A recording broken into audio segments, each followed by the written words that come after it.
আহিলি খুব সুন্দর নৃত্য পরিবেশন করলো। আর আহিলির ডান্সে মুগ্ধ হয়ে তার মামা দিদা 10টি টাকা দিয়ে পুরস্কৃত করছে এবং সাথে সাথে রজনীকান্ত বিন্দাই মহাশয় উনি 30টি টাকা দিয়ে আহিলিকে পুরস্কৃত করছে।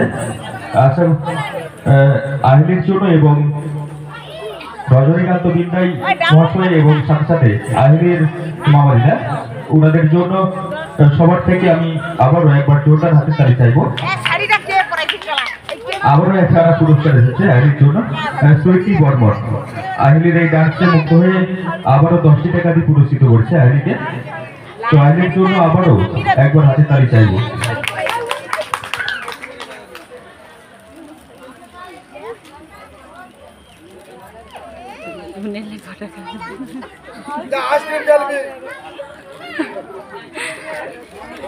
এভাবে প্রণাম করতে